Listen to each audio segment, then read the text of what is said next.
Hour 2 Overdrive continues, brought to you by FanDuel, bringing you everything from the opening line to the final score. Bryan Hayes, the O-Dog, Jeff O'Neill, Dave Feschuk of the Toronto Star. Leafs Blues tonight down at Scotiabank Arena. We know that Morgan Rielly will not be playing this evening. We don't know when that news is going to happen, though, or when it's going to drop, like how many games he's going to get. Honestly, how long does it take? I know. That it happened call on the guy Saturday up night. and say, this has just turned into a circus. Could have suspended him right after the game. Give him a call on his cell phone and say, what were you thinking there? What did you see? What did you do? We're going to give you 2 games. We're going to give you 4. Right. They've drawn it into this circus that it is now. Well, that's exactly. And I'm sure there are other examples of it taking time. I get that. Noodle said it yesterday, Hayes. I think Zadorov got suspended the afternoon after the game. Yeah, it was quick. It was a really quick turnaround. Well, hey, you think this is bad? Wait until the suspension drops, and then they launch the appeal, and then the wheels of justice really grind slowly. Because we've seen it, right, guys? Oh, you get a 20-game suspension, we'll get to your appeal at game 18. Right. Oh, you know. Well, you know the Leafs are going to do that. Yeah. Like the Leafs have already basically told the world that they're furious it's gone this far. Yeah. And they feel like they are being treated unfairly, and Riley's being treated unfairly, and there's a complete lack of justice here, which is amazing considering he was the one that cross-checked the guy. Like, it is kind of funny that the Leafs are playing victim to an extent. Well, like, I mean, Sheldon Keefe threw out the conspiracy theory. Like, we're Toronto. Of course we're getting screwed. Yeah. Well, listen, I will say that this is an example of when you when it takes this long in Toronto, it is going to continue to have legs. Yeah. Like, everyone is commenting on it. That's the nature of the Maple Leafs. This is an example of that. It's the definition of a polarizing team in pro sports. You either love them or you hate them, and it drives engagement. Fans that aren't even involved in this are chiming in, like, this guy, that guy, what about this guy, that guy? And Ottawa fans love it because they're like, hey, we're in the full. Ottawa has not had a good year. Like, obviously, it's been a disaster for them. They're not going to make the playoffs. But what they have going for them is they beat the Leafs 3 out of 4 times. Ridley Gregg pissed them off so much that they unraveled, and now Morgan Rielly's going to get suspended. This is the Stanley Cup for Ottawa. One of my NBA sources say in the NBA it's done by the next game. Is that right? All right. Well, yeah. It has to be generally. Like, you would think the PA would say, we don't want our guy also wondering what's going to happen here, and we don't need the team having to answer for it all the time as well, because that's another part of the pregame. Like, they're preparing for a game tonight, and there's a chance someone's going to be like, hey, what are you hearing on Morgan? Or if it breaks right before the game, instead of asking Keefe about the game, you're going to ask him about the suspension. Yeah, like it's 5 o'clock. You'd think they would kind of want to get that out there the next half an hour. And to your point, they know what it is. The second they saw it, they're like, all right, it's 4, it's 5, it's 6. They're not like, oh, no comment. We're going in completely. We want to hear the evidence on both sides. I think you sleep on it by the afternoon or lunch the next day. You know what the hell you're doing it's going to be. George Peros. Yeah, and especially once you offer the invitation to come down, you're saying it's going to be 5 games. Yeah. 5 or 6 games. Like, that's likely what it's going to be. And if it's less than that, what the heck did you do all this rigmarole for? Exactly. You're going to knock it down below 5. I mean, which is possible, I guess, because you never know. Mm-hmm. Like I've been looking through all the precedents, right? Like, there's no rhyme or reason to the precedents. Like, what, this guy gets suspended for, the David Perron one was pretty clear cut, 6 games, and Bettman held it up on appeal. But like that Trouba 2-hander on Frederick. To Frederick gets nothing but it's a fine. Yeah. I mean, how do you make sense of that? Well, that's the thing. And everyone is finding their own material. Like, what about this cross-check from 3 years ago? Yet when you watch them, you're like, that looks pretty bad. And then underneath the tweet, it's like, that guy got a fine. Right. Or that guy got 1 game. And it's like, how does that add up? But don't you think it's very frustrating and difficult to follow. The way I look at this, if Morgan Rielly, if 2 hours after the game it came out that he was suspended for 2 games, I think majority of people will be like, that's probably about right. Yeah, and it's over with. Yeah. And then the storm is over with. But now it's just an absolute gong show. No, it's true. I was doing the post-game radio with Tapman and Ralphie, and we were like, it probably looks about 2 games. Matthews got 2 games for getting Darlene in the head a couple of years ago. Looked about the same, right? I mean, maybe, it's a celebration. It's an after-goal celebration. It's not part of the play, so maybe you give him an extra one because of that. Yep. But this whole idea that it's 6 games, we're going to draw it out and have a big hearing and counter. Yet this is where we are. It doesn't make sense to me. At the end of the day, he's not playing. He's not going to play tonight. He's not going to play likely anytime soon. And you look at the defense, like on paper, it really kind of sticks out. Yes, Like it this, does. these three pairings that are going into the game tonight. I guess Connor Timmins has mono, so he's out indefinitely. And you've got a real makeshift defense core.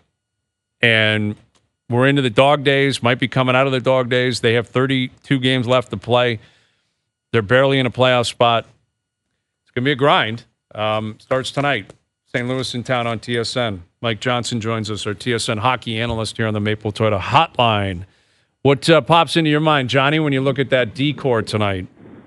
If I'm on the other team and I see that on the old whiteboard before the game, I'm not upset. Yeah.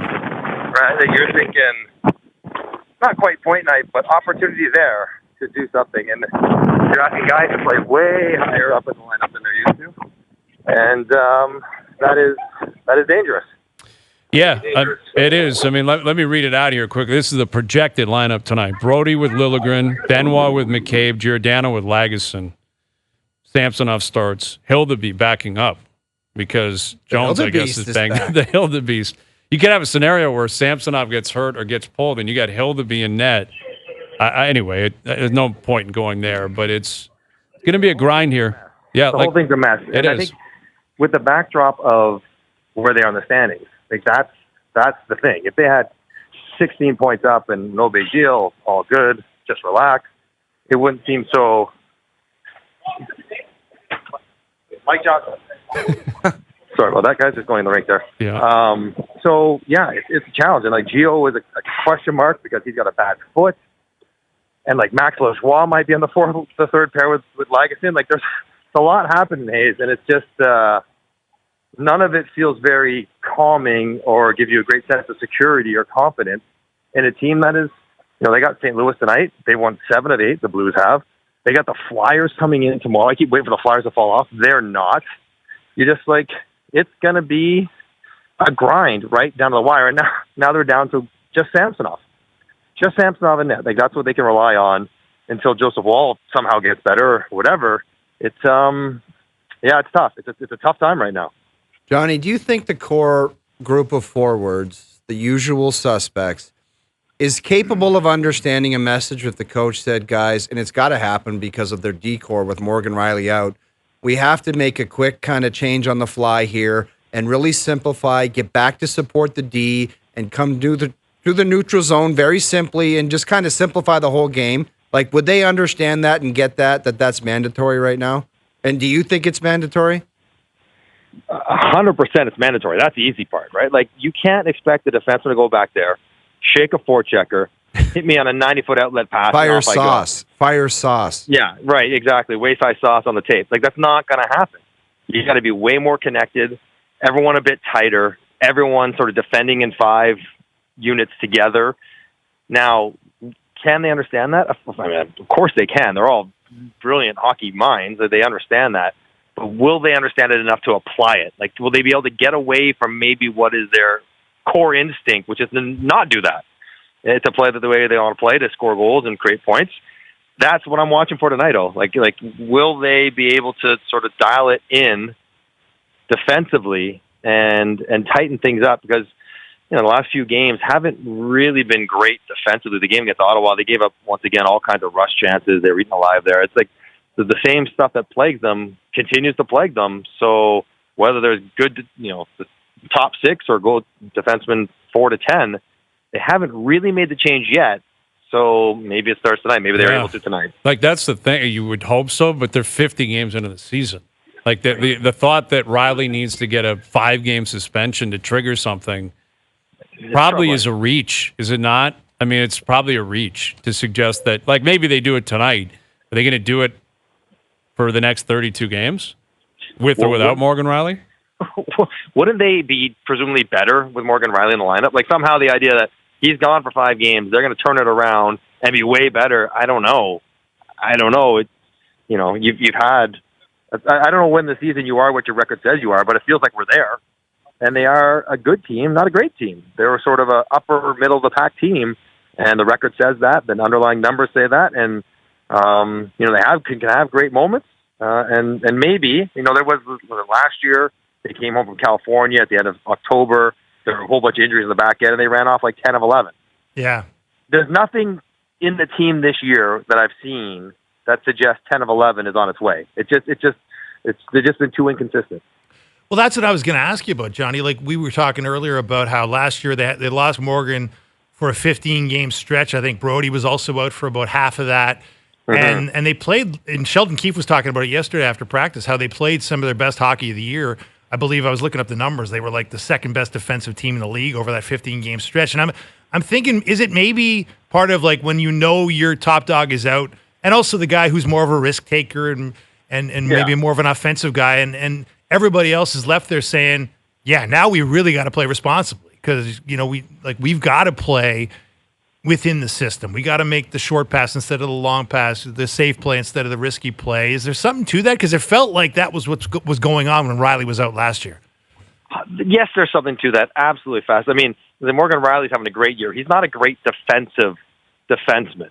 So you're going to takes a guy who makes some mistakes because he is so aggressive and replace him with a guy who makes fewer mistakes probably because he is less aggressive. Now, that means you probably will score one fewer goal per game. Does that mean you have to give up two fewer, right? They're losing 4-3 now, so they got to win 3-2 and get comfortable playing like that. It's 100% possible in the short term. It's just the other part of the equation last year is like the goaltending was probably a bit more trustworthy than what they have right now. So, if you're going to play defensive hockey, you can't get squeakers, right? Like you can't have, there was no room for one sort of, I wish he would have saved that. There isn't. If you're going to score, if you're winning 3-2, your goaltender's got to be clean. And while Samsonov is a good story and his numbers are good since he's returned, last couple starts worked great, and I don't know if you're going to count on him for however long Jones is tied up or Wall is not available to be clean, because that, even his return, hasn't always been the case. With Mike Johnson, our TSN hockey analyst, do we have the Jack Hughes from last night speaking about that? I want to play this. This is Jack Hughes on the ice. After a win, they beat Seattle 3-1 last night. On the like the loud mic where the fans can hear. Oh yeah, there's arena. The in-arena host is on the ice saying, "Hey, great win tonight, Jack." And this was the back and forth last night. Dawsey played really well, so when you get the saves, much easier to win. So great game out of him. Right. That's really short, but that's like, what do you make of that comment? There's fans leaving the building. Oh my God. Yeah. Harsh but true. Harsh but true. They've not gotten good goaltending. Vanacek hasn't done it. Was that Nico Dawes was in net, and that's why Dawsey made the saves. I think Jersey thinks they're way better and they're being held back by their goaltender. That might be a bit of a passive-aggressive push to Tom Fitzgerald to go make a trade. Maybe Markstrom might be an upgrade on who they have available because they think they're pretty good. That's the last straw, Johnny, where you're just like, screw this. I'm tired of watching a guy give up a six-pack, and I'm just coming with the heat. You get some saves, we win. End of story. So get us a goal. Put some pressure on him, though, does it? Like, Hughes has been great. Yeah. He's been great. Right. But he doesn't mind that either. Like, he doesn't mind, sure, evaluate my game just as critically as I'm evaluating theirs. I got no problem with that because that's how he's wired and he's that good, and that wouldn't be a problem. But it's like that kind of comment, that kind of conversation, even public, like even in the room to each other's face is rare. Like, even having a team meeting, we're struggling. We need saves, guys. We got to get saves. Like, you're basically calling the goaltender crappy because there's nothing more direct. Like, we can say, oh, we need better defense out of you. Like, well, what does that really mean? It's tough. Who knows? We need you to make saves. Just do your job. Let alone to say that in the in-arena microphone. That's what I love. He had a beauty last year where someone says, what do you guys have to do to get your complete game together? And he looked at the person and said, we've won 10 in a row. Yeah. He has some beauty quotes. He's cool, calm, collected. I mean, that's Jack Hughes in a nutshell. You look at their offensive numbers, they've been good. Not staggering, though. It's not like this is, the best offensive unit in the league either. Boy, Dougie Hamilton's been out for a long time. He has been. Top 50 Dougie's been out. That hurts, but... no Hughes, no Hamilton. When those guys play, they're like a 700 winning percentage. Mm-hmm. When Hughes plays alone, they're like 650. Right. Forget about Hamilton. So, and when their save percentage is above 900, I would imagine their winning percentage is pretty good too. So, yeah. That probably applies to a lot of teams, though. Well, probably applies to a lot of teams. Like, you get 915, 920 save percentage, you're probably winning games. Yeah. You're good. But, Johnny, I think it's somewhat of a related story to the Maple Leafs and their tenuous playoff position, right? Because you look behind the Leafs, They get the 60 points. They're tied with Detroit with 60, and they've got games in hand on Tampa. So it's not an apples to apples thing. But like, who of the teams that are chasing for that wild card spot would concern you if you're worried about the Maple Leafs holding on to this spot? You got New Jersey with 56, the Islanders with 56, Capitals and Penguins are back there by a couple behind. Which of those teams maybe could threaten to maybe disrupt the apple cart in the wild card race if indeed the Leafs happen to find themselves in that position? Yeah, so I think they'll be scrapping for it. To me, the dangerous teams that could go on a big run, like Tampa will probably still keep chugging along and make it tough. Detroit looks like they will do the same. But I think the Islanders, because of their goaltending, and if they get, to tighten up their defense a little bit, which they've done marginally since Patrick Waugh showed up, I think they could be scary because their goalies, both of them, can get on heaters. And Jersey, if Jersey gets a goalie, or gets a goalie that makes saves, according to Jack Hughes, I think they are way better. And the Metro, not very deep. I think I read maybe 10 days ago, the Leafs had the 5th hardest remaining schedule, if you put stock into that. Now, they generally play better against good teams, but I think those two teams would scare me, that they could get better, kind of considerably better than they've been so far. I totally agree. I like, look at Philly again. They've won 4 in a row now. Like, I keep waiting. I thought they were going to go away. I so thought they were going to crash after the All-Star. They're going to concede, throw in the towel. Nick Seeler, you're out. Sean Walker, you're out. We know Carter Hart. You just thought, okay, it's just they're going to go back down to a 500 team. It's been a great year. Good for them. Build forward. But what do they do now, Johnny? They got to hang. What is Nick Seeler going to get you? A third rounder? I think you just okay, we'll just forego the third rounder and we'll just play with the team we have. I'm not going to spend a lot to add, but I'm going to just not deduct any players either, and just kind of roll with what got us here. And they play the Leafs on Thursday, so we'll get a first-hand look at them. It's on TSN that night, and we'll see. It's going to be like a wild card battle kind of game. And I would never have imagined we'd be talking about a game in mid-Feb between the Flyers and the Leafs and having it playoff implications involved. No, I don't think you're alone in that. Both ways, right? You would have assumed the Leafs would be 10 points in and have a buffer and feel good, and Philly would be at the bottom of the standings. And I think the conversation that Philly's having, albeit they're in the playoffs, is a similar one to the one that Calgary's probably having, where I think they got the wheels in motion on acquiring assets and thinking about the future when they moved off Lindholm. Zadorov was a bit of a different situation. I'd be shocked if they didn't trade Tanev. But I believe there's conversations like, do you keep Hanifin? Do you keep Markstrom? Because they're winning games. Like, they're 3 points out of the playoffs right now. And trying to track down Nashville and St. Louis, again, teams that feel catchable. Now, Markstrom's different, 2 more years in his contract. You don't have a rush to trade him. Although, if I'm New Jersey, I'm like, yes, do it. It makes too much. I don't know if Alexander Holtz is too much of a price to pay, which is probably who Calgary would ask for, but it just makes too much sense. But Tanev, yes, 100%, and you're going to get a first rounder for him. Yeah, I got to do it. And Hanifin, I'm sorry, I think they've offered him upwards of $8 million a year, and he's a solid defender, but he's not. He's sort of in the meaty middle of a lot of different categories. If he's not willing to take that, goodbye. Thank you, and we're going to trade you wherever we want. And you can go earn that money elsewhere, because they shouldn't pay him much more than that. They're not they're not a great team with him. So yeah, I still think they stay the course. But Markstrom's the one wild card. You probably want to, unless you get blown away, you're going to wait on that. Yeah, exactly. Because you can trade him in the summer if you want. Yeah, right. If you're something's got to give there. They have Dustin Wolf coming, who by all accounts is a future number one. Tiny Hayes. Yeah. He's so tiny. But his numbers are great. And I know. How's that NHL goalie scouting, MJ? NHL goalie scouting doesn't exactly have a great record, does it? True. He's won, a best goalie in the league 2 years in a row in the AHL. So, what else are you going to do? Garrett Sparks was the AHL goaltender of the year, too. Don't forget that. But, listen, he's not big, but neither's Saros. And I know that's the exception to the rule, and there's only one Saros right now. But you got to make a call. You got to. He's waiting to go. Like, what are you going to do with this kid? He's 22 years old. I think also next year he requires waivers. So the call is made for you. He's going to be on the team next year, Dustin Wolf, because someone 100% will claim him if he tries to go back down through waivers. So you better decide if you want him, then make room for them. If you don't really care, then you can trade them or do something else. But you won't have them in the minors next year as an option. No, exactly. All right, well, we'll see what comes of it tonight, at least without Morgan Rielly for the first time. Coming off, again, a bad loss. Like that's a part of the conversation going into tonight as well. They didn't play well, and they lost to a team that they should beat. Johnny, do you think that you'll get that ruling? We'll all get that ruling before game time, wouldn't we? They don't want to have a circus during the game. Well, it'll either be before the game or after the game. It's not going to come down during. But I do wonder if it's like, listen, the flight was canceled, the snowstorm in New York. He's going to get at least a game. So don't make plans if he's not going to be around for a few. We'll see if it's 5 or 6 or 4.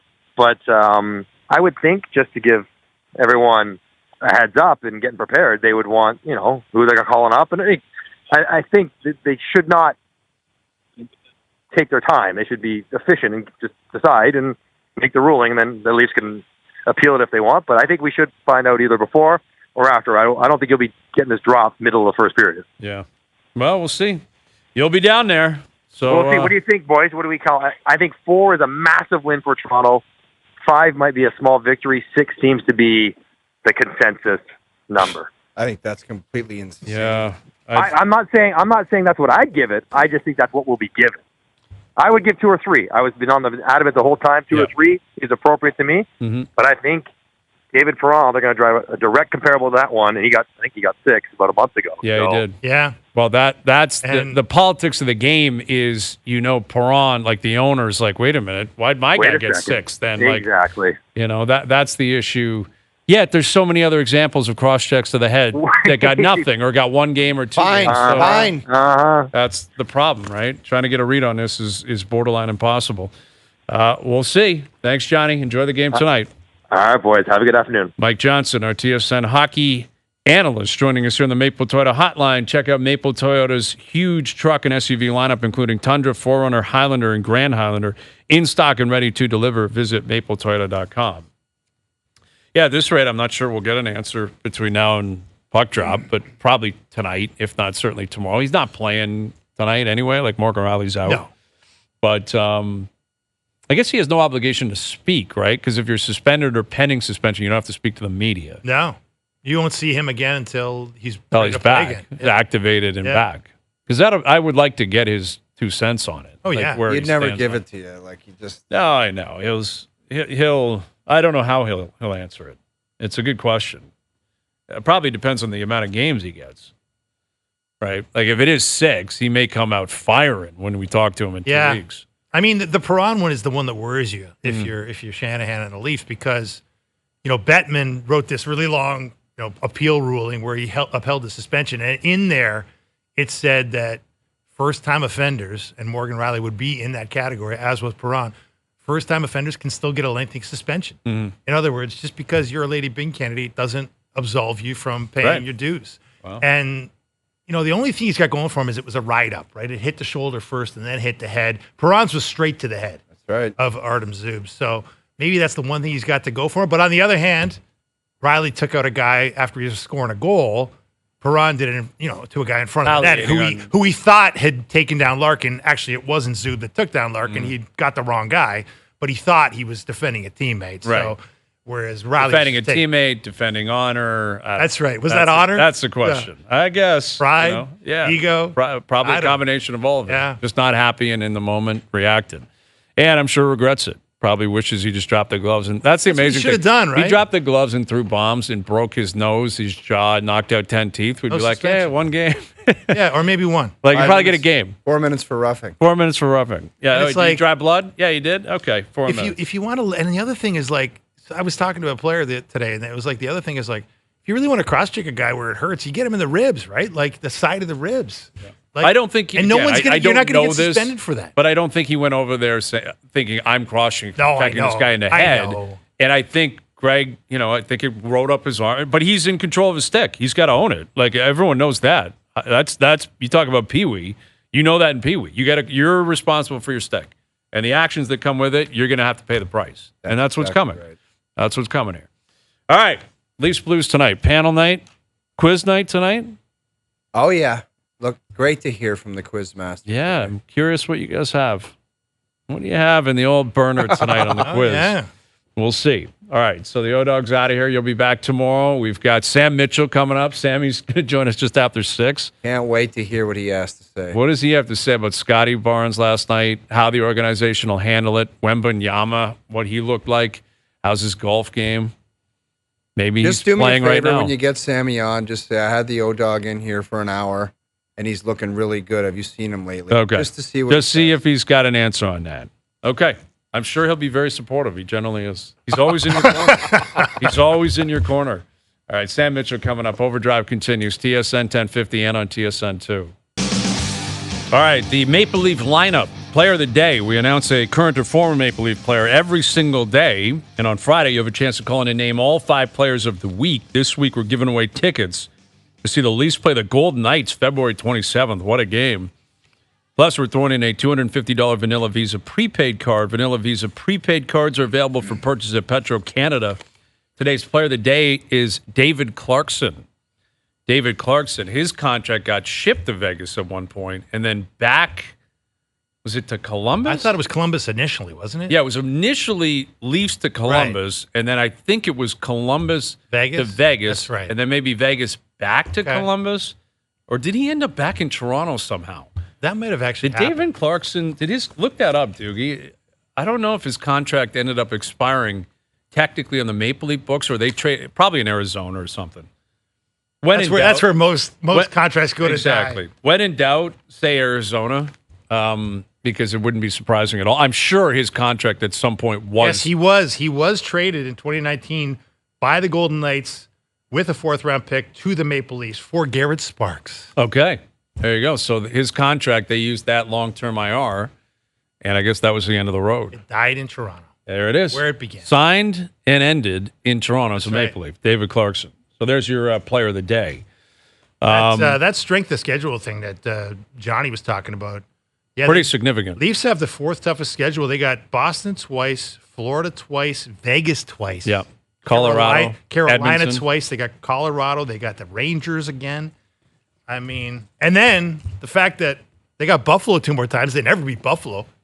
They usually don't. And then, they got the Canadians a couple times. They've been hit and miss with the Canadians.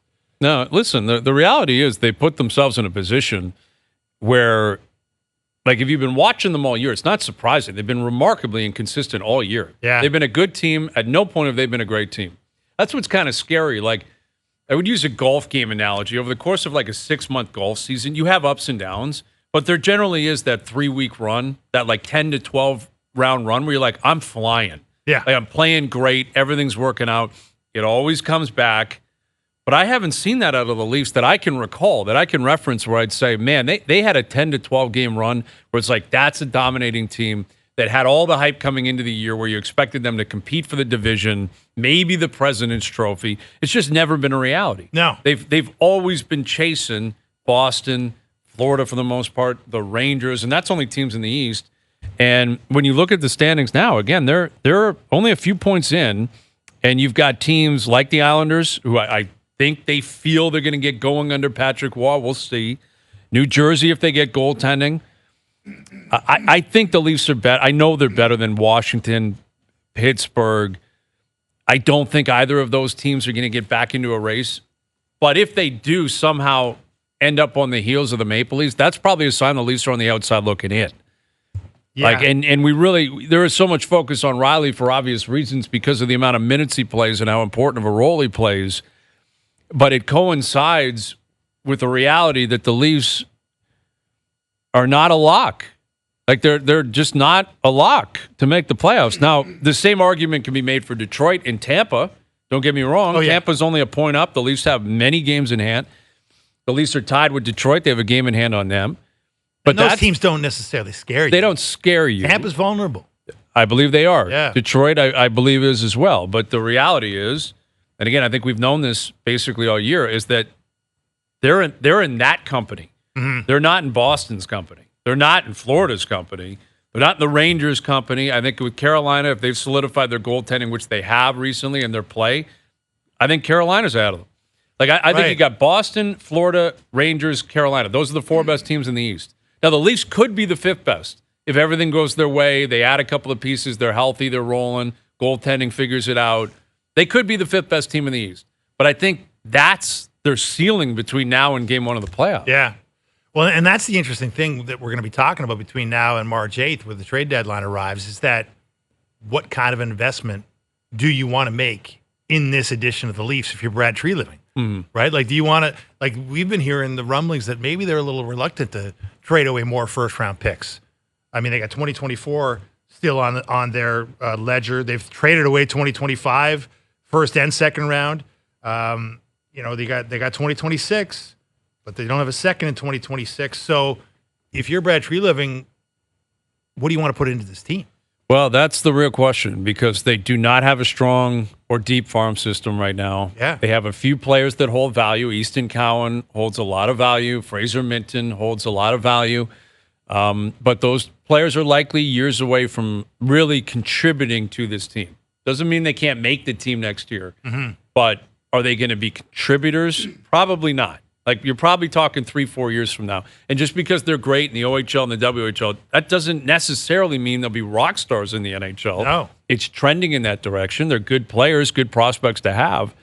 But that's the real issue here. I would say they have a lot of cap space likely in the summer. I know people are focused on Matthews and his deal kicking in. That's $2 million more. Right. Willie's deal kicking in. That's true. But outside of Morgan Rielly, they're not really committed to anyone on the back end. No. Like, they can move off other players. Brody's up. I believe McCabe's up. Giordano will be up. So there is. They also got to get some players. Well, that's the thing. And that's going to be the hard part. Valid. Yes. But there really is a chance for them to mold their defense differently, which could reset how you feel about next year. But yeah, I mean, there is a chance. I would say it's a slim chance, and I certainly don't think they want this to be an option. But there is a chance you need to take this year and next to build for 2 years down the road. Oh, I don't like hearing that. No one should. I'm not suggesting I want to hear it. I'm not suggesting I want to see it play out. But this team right now, the way that they're built and the way that they're going, that's not a cup team right now. Like, they're not a cup winning team. They are pieces away from that. Again, they are closer to missing the playoffs than they are winning a division or winning multiple rounds in the playoffs as of today. Things can change over the final 32 games, clearly. Florida this time last year was not in a good place. We saw what happened. The sport's crazy. Stanley Cup playoffs is wild. It's unpredictable. But I'm sure if you're the manager of this team, just like if you're the manager of any team in sports, you got to have a 1-year plan, 2-year plan, you got to think of everything. And I would be shocked if Treliving and Shanahan have not had this conversation. Again, doesn't mean they want it to come to fruition. But what if it's got to be, we got to wait till Tavares' deal's up, maybe till Marner's deal's up to know what we're going to do with him. In 3 years, Matthews is here, Nylander's here, Morgan Rielly's here. Those three are here. Beyond that, you're not really committed to other players. There's a couple you're going to have Nyes under control. I think Yarncrook would still have a year left. Ryan Reeves, shockingly, would have a year left. But there is a chance to use this year and next to really replenish your system, use your money wisely, and be in a position in 2 years where maybe you feel like you've built a Stanley Cup contending team. Who's going to be running that operation? Because that's guess what? the thing. We're approaching in a couple of months the 10th anniversary of Mr. Shanahan's presidency. 10 years at the helm.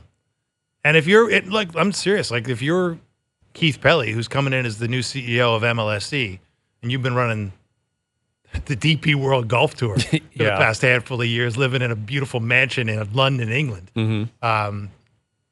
What do you make of that? Wait a second. So you're telling me there's been a guy running this team for 10 years. They had all this talent, all the heralded, they won the lottery. They got the best young player on the planet outside of Connor McDavid. They almost got McDavid. They got the greatest goal scorer of his generation. They got all these other guys. They've had, some of the best regular season winning percentages in these 8 years with Matthews and Marner and Nylander and all the rest of it. And they've won one playoff series. I mean, I don't know how to compute that if I'm the new CEO. Well, but it's a reality. No, but I'm saying, if someone told you that you're the new CEO, tough to explain. How would you feel about believing in this guy's plan?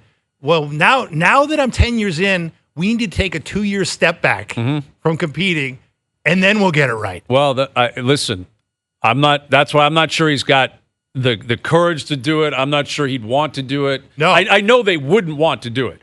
And No, you've got to be all in, man. Every year it's all in. But what's that done for you? What that's done for you is a team that is clinging to a playoff spot and has no picks, no prospects. What's it done for you? Like, guess what?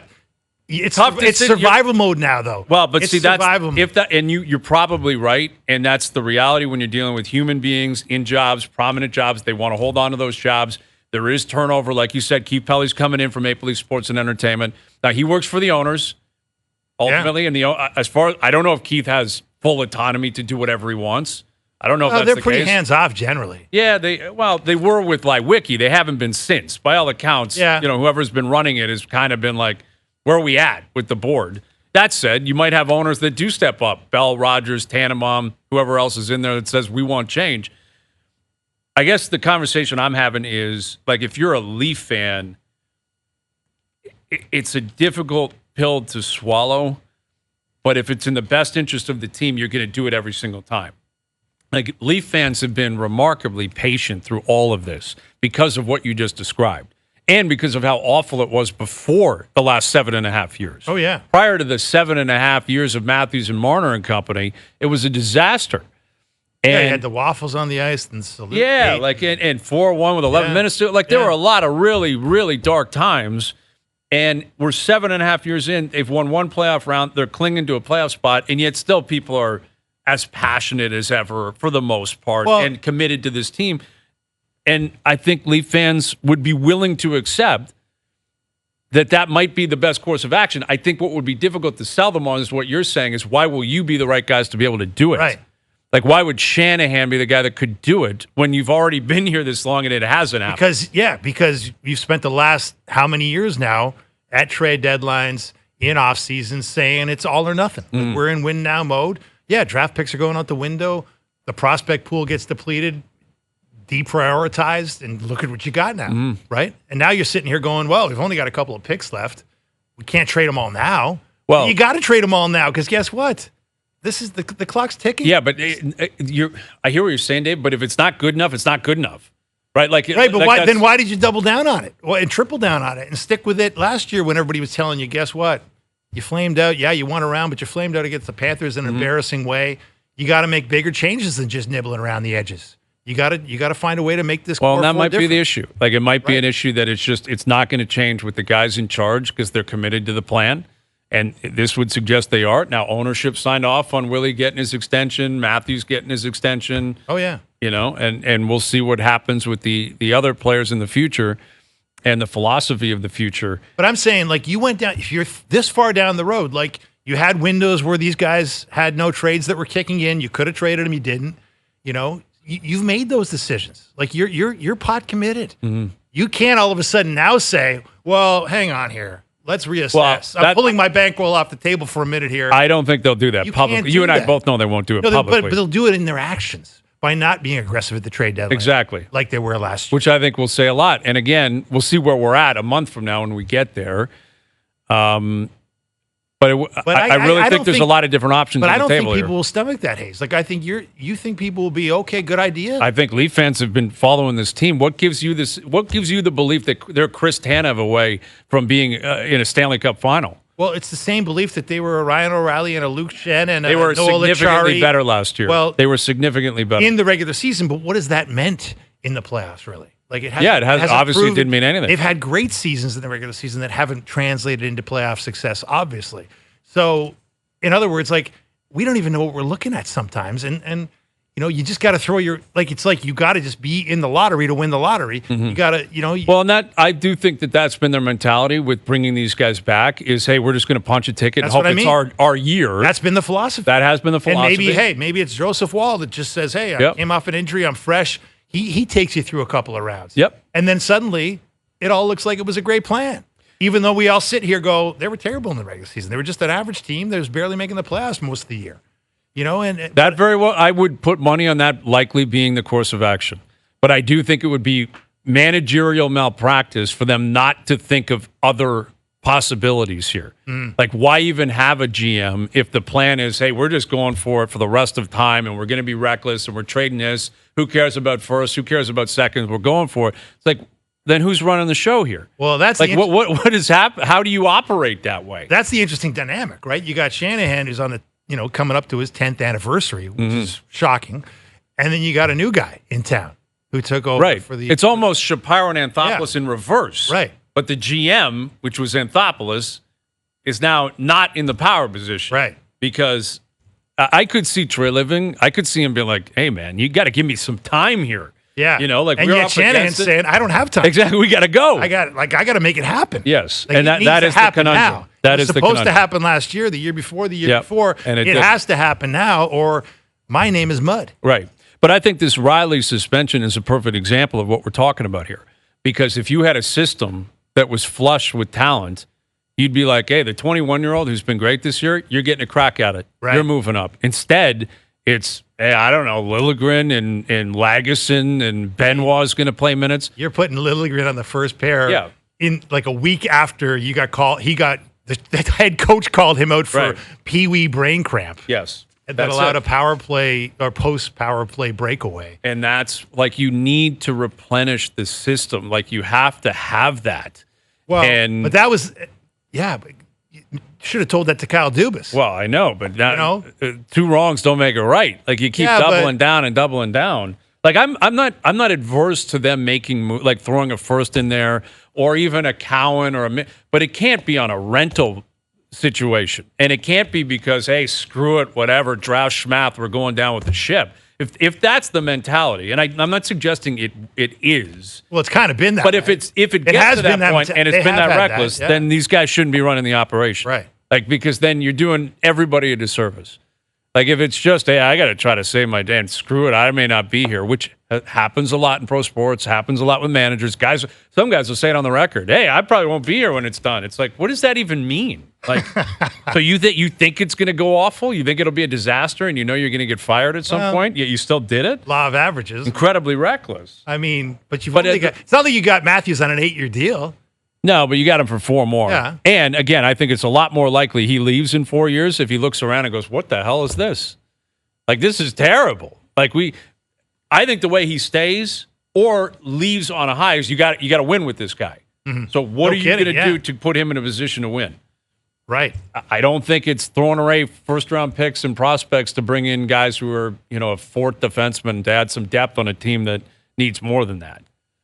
The point I is hear if what you don't you're saying. do that, if you don't do that, because that's where you are now. This is where you put yourself. Yeah. This is the bed. So get out of it. But if you but there's not enough time now to replenish. Not this season. There isn't. Like who's gonna how are you going to replenish in a couple of years? You can't. 2 years is an eternity in pro sports. Well, but you add picks, prospects, and money, and flexibility. Okay. John Tavares in 2 years is off the books at $11 million. That'd be great. Mitch Marner, maybe I don't know what they're going to do with Mitch, but maybe they don't commit to Mitch like they did everyone else, and they say we're going to put you to market if he's willing to waive. That'll be a disaster.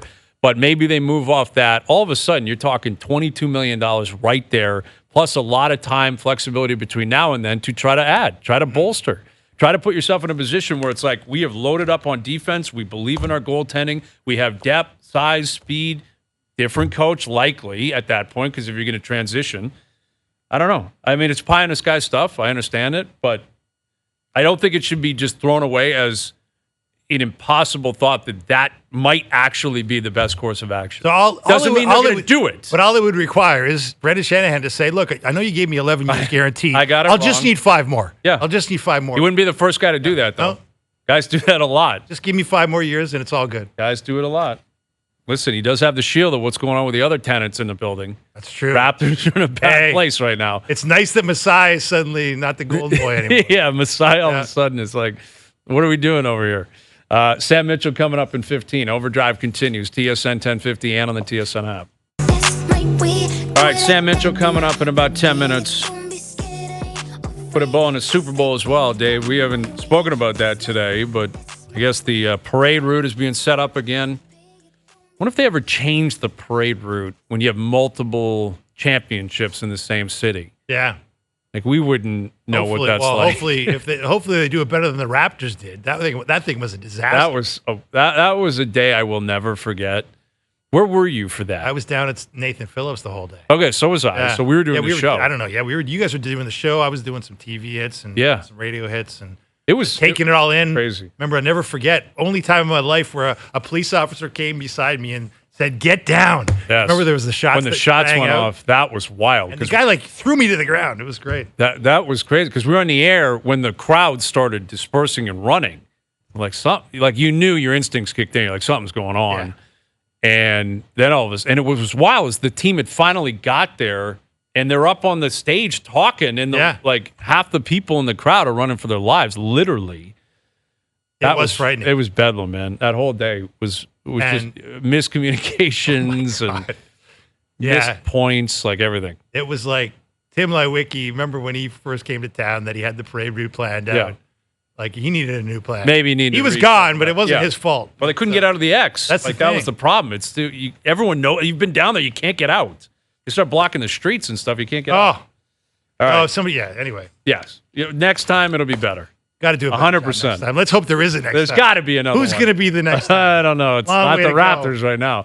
Sam Mitchell coming up in hour 3. Overdrive continues. TSN 1050 and on TSN 2.